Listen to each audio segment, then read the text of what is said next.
Hello, welcome to another edition of the Pace Report. I'm Brian Pace, reporting live here at the Yamaha Artist Services here in New York City as part of this year's 2018 APAP Winter Music Conference. Tonight here I'm going to showcase a dynamic guitarist and vocalist who hails from Santiago, Chile by the name of Camila Meza. Now Camila has, since the last 5 or 6 years, have made a very important dent both on the music scene, both here in New York and abroad. In fact, her latest record, Traces, which has been out for a couple of years, has gained a lot of traction on both radio as well as gained a lot of international press. Now, a lot of her influences stem from Jimi Hendrix to Led Zeppelin to the great George Benson as well as the great Pat Metheny. And tonight she's performing music in which she raised money through a dynamic Kickstarter program. The album is called Ambar, which will be released later this year in 2018. Tonight I had a chance to sit down and break bread with her to talk about her origins growing up in Santiago, how she was attracted to the guitar, and why at this important part of her life she decided to record an ambitious project which involves strings. So sit back, relax, and enjoy highlights and the premiere of Camila Meza and the Nectar Orchestra live here at the Yamaha Artist Services as part of this year's 2018 APAP Winter Music Conference here on the Pace Report here in New York City.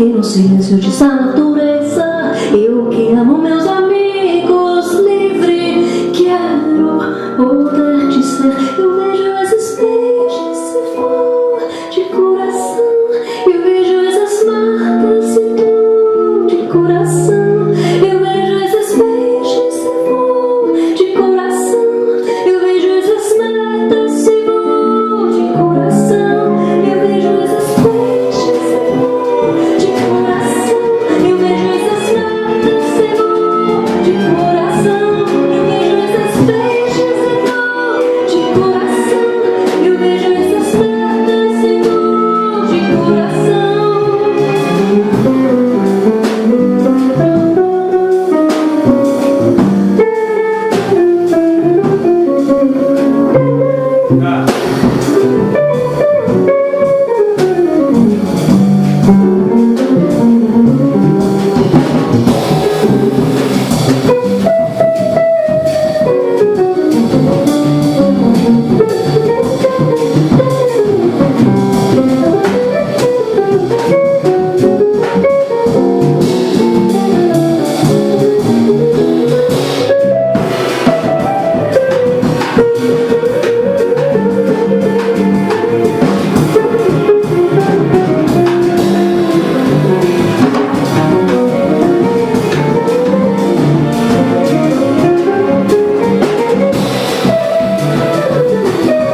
been in the United States not even 10 years, and you have knocked down many doors both here and abroad. And you're just coming off the success of Traces, and now Ambar, which is another courageous project that you just finished and is about to release this year, features a string quartet. Yes, I'm extremely excited about this new project. It's sort of a continuation of what I've been doing, the whole, my writing and my compositions. But this time, it has this new textures and new, in a way, with the string quartet and percussion. It creates like a total different universe too, and it has, really helped me express like different things and develop further like in my own, expression. You perform with a quartet. It's just the bassist, piano, and drums, and now you're adding strings to the mix. So it's like you're expanding your palette a little bit musically. Yeah, definitely. I've always loved the sound of strings, and I feel that, in a way, for a singer, probably it's like one of the top 10 scenarios, like for instrumentation to sing with, because it just like it's sort of having like other voices to enhance your own, like it just helps you flow through harmonies, and it helps the emotion of those specific melodies to just like really come super vibrant and super intense. It's great. And another exciting part about this project is that you raised money through Kickstarter. So you went out and got the money for this. Kickstarter's been a very important palette for a lot of musicians to raise money. How did you go about raising money for this? Well, actually, I did the same thing for my previous record, Traces, through another platform called Pledge Music. And, as much as it kind of, it sort of goes against my nature of like asking for help, because in general I'm like, oh no, I don't want to ask for help, I want to do everything by myself, But it actually pushed me to, let go that part of myself, that it's like, oh no, I don't want to do this. I feel scared of doing it. Basically, it translated to that fear. And then I went and just forgot about the fact that like like it could go wrong or whatever, and went for it. And on the opposite of what I would imagine, like so many people ended up like supporting me, people from everywhere in the world now, because like I've been traveling, I've been creating like connections in a lot of places, and I was like so like thrilled to know that I have this little family that supports me like to whatever like I want to do, basically. Tell me about the transition of singing a lot of your music in Espanol and also bringing some of the folklore of your traditions of Chile to some of the music that you're bringing, because that's what sets you apart from a lot of your contemporaries. You're bringing a world voice, but it's also in the same vein of jazz. It's in the same trajectory of the music of jazz. Yeah, well, I've been in the jazz world, exploring the jazz world since I'm like really young, and it was very natural to me to understand that there's that, for instance, like the American songbook, it's a collection of really well crafted songs, from a specific culture, and with that, realizing that, I thought, wow, I mean, there's great songbooks everywhere, basically, and in Latin America, from where I'm from, I will find these songs and be able to sing in Spanish. So it made me interested in going for it, because eventually it's structurally we find the same quality, of great songwriting, but then like what you say, like basically then you have this new different repertoire that like adds to to this songbook of the American songbook that actually it already includes Brazilian songs, for instance. So then why not maybe like a song from Chile or a song from Argentina, or you know? Vine a dibujarte flores en tu piel y con acero me dejaste abrazar tus alas sin miedo y me fui volando.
How long did it take you to adapt and adjust when you landed here in the United States? Because you studied at the New School, which is here in Manhattan.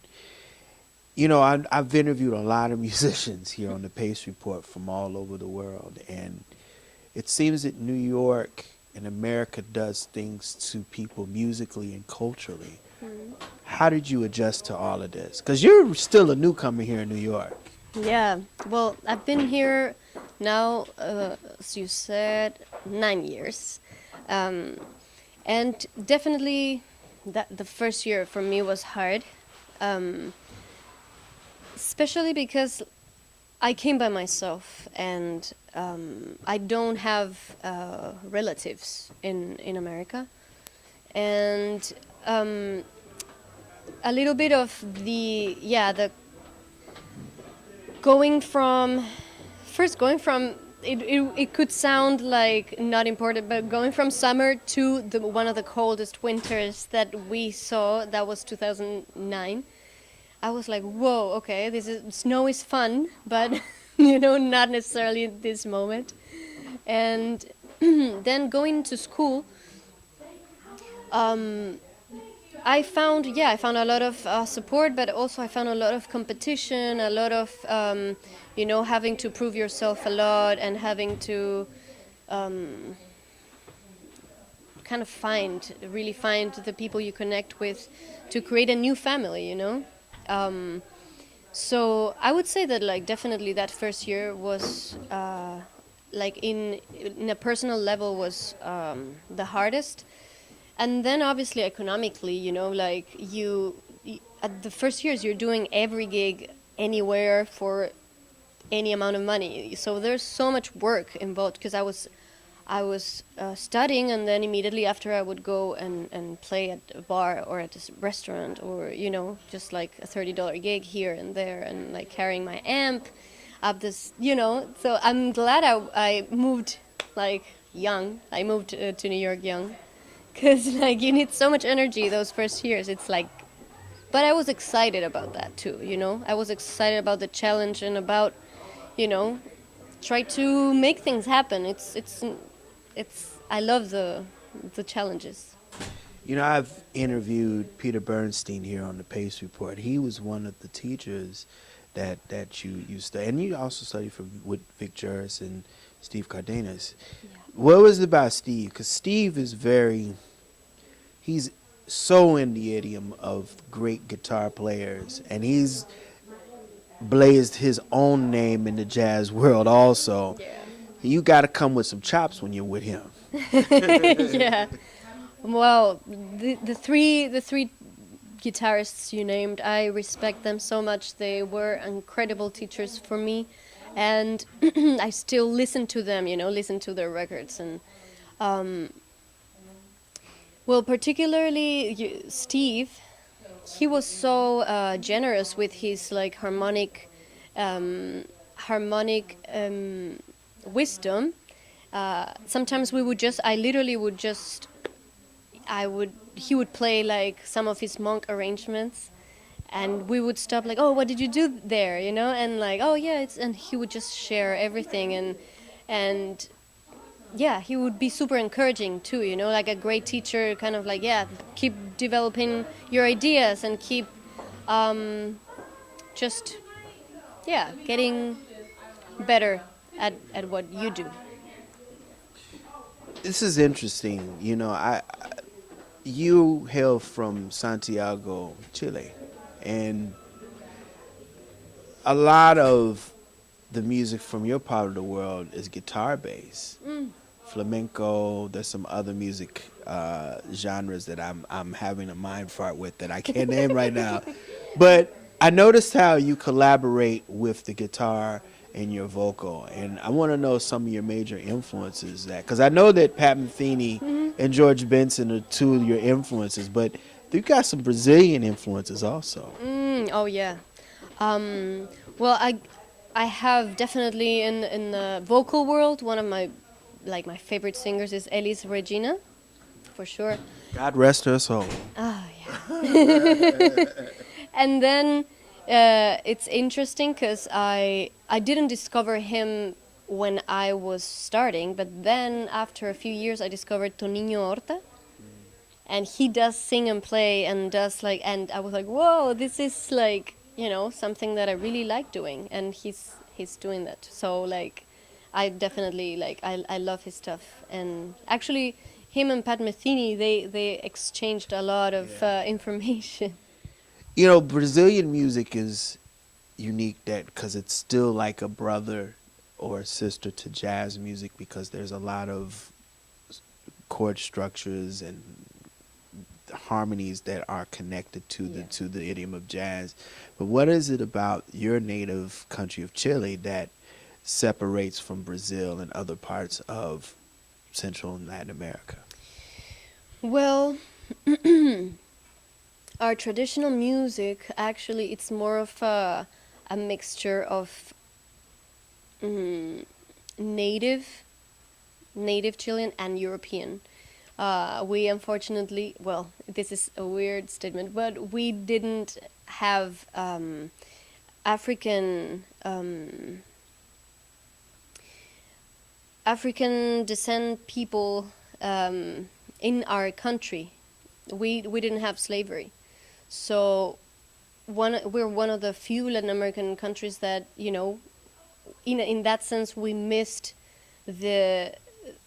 all of that musical part, you know. So we don't have African influenced rhythms in our folklore. It's more like, you know, native and Spanish, to be more specific. So in that sense, I kind of like, I look to other places because like this, I mean, I obviously a lover of jazz and a lover of Brazilian music. Definitely that part really connects with me, you know. But we do have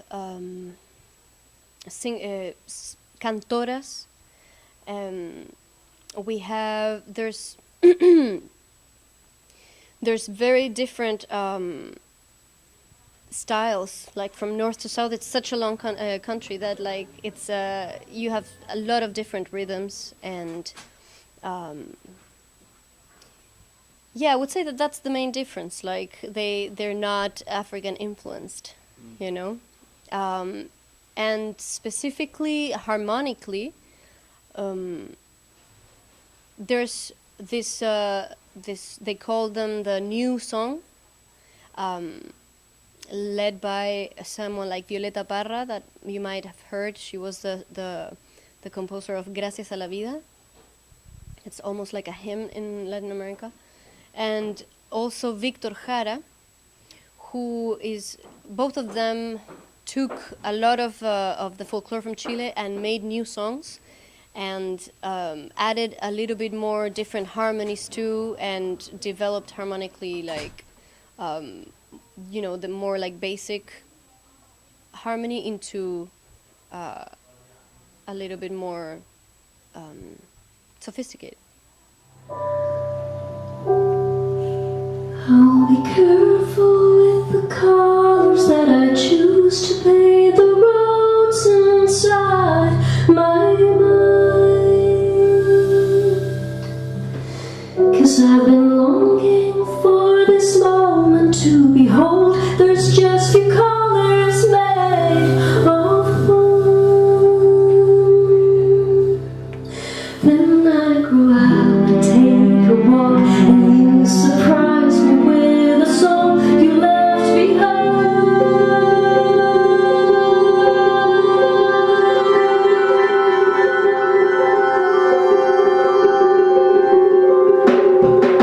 I'll be careful with the lines I choose to make, the patterns my soul lets unwind.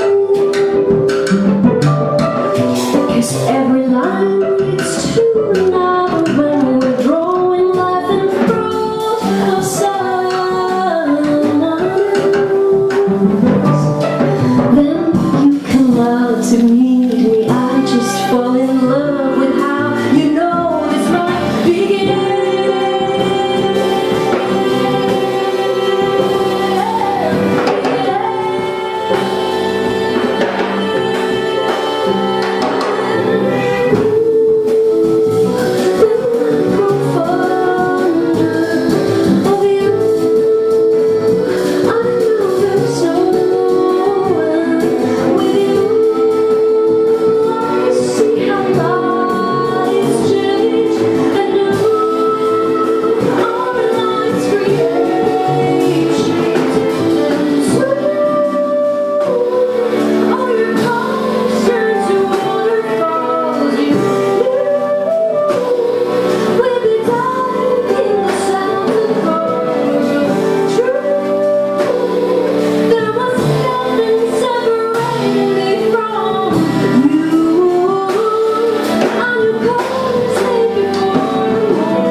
in Santiago, how did you, of all people, get attracted to the guitar?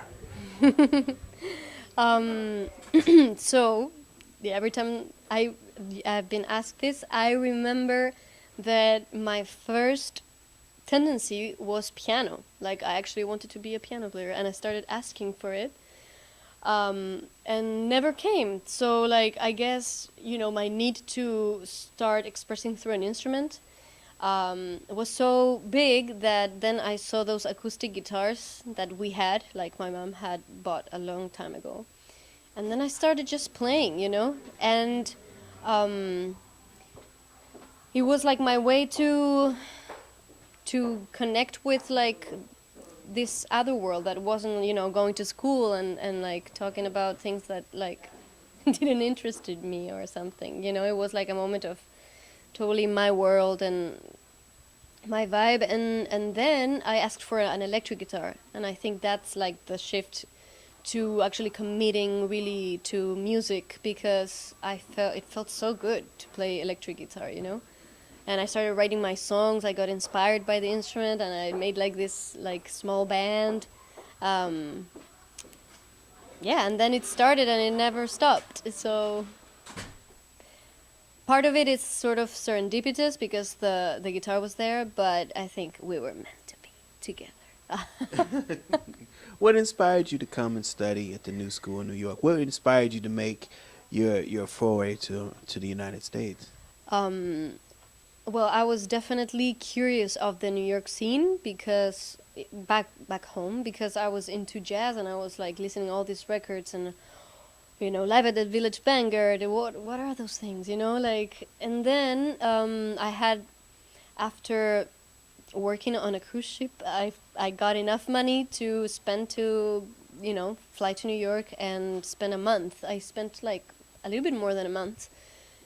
And it was a constant just like going from club to club, like literally like 3 concerts a night, and or going to museums, like I devoured the whole like art and music, jazz and art world. Like that month and a half, I was like overloaded with culture. It was so incredible that I remember that moment when I was like towards the end of my trip. I was like, whoa, I really don't want to leave. Like, this place is so good. It makes me so inspired and so just wanting to do and create and practice and become better and like all of those things, I think that definitely attracted me to make that, in 5 months my life changed completely, so it was strong enough, that feeling of, that I just made the move, and I think it was a good decision, like it has definitely made me grow as a human too, not only as a musician. I've grown so much, like I've become like so strong here.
Meza, what does jazz music mean to you?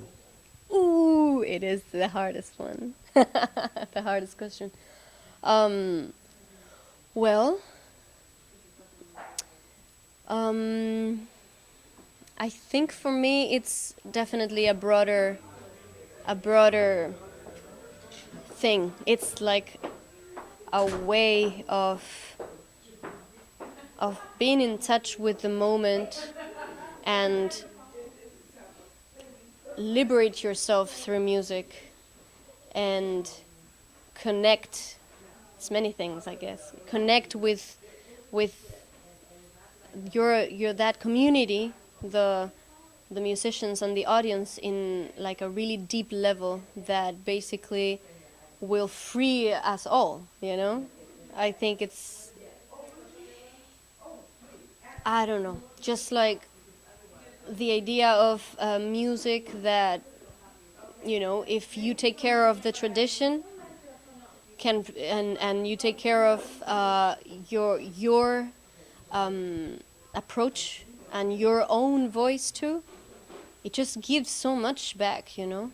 It's so liberating, and it takes so much work too, you know. Like sometimes because I have so much respect for this music, that it's hard for me to even like, I mean, my music is jazz influenced, but I don't even know if it's jazz, you know. Like but I definitely like have that approach of, you know, every moment make it like that moment and make my music in an improvised setting, you know, so that we can feel that freedom of the moment of expressing ourselves in that particular time and space.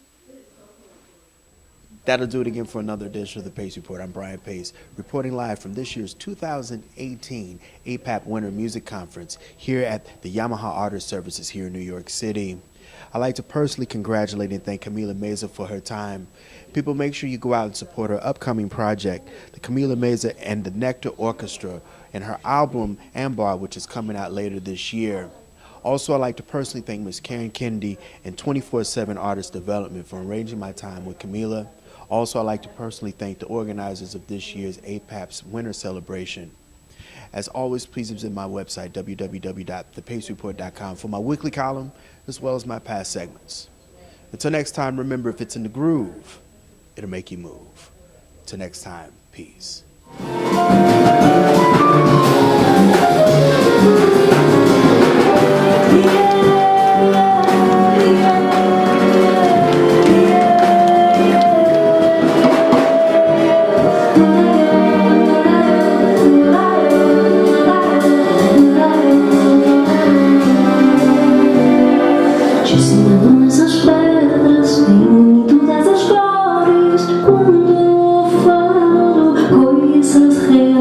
E no silêncio dessa natureza, eu que amo meus amigos livre, quero poder te ser. Eu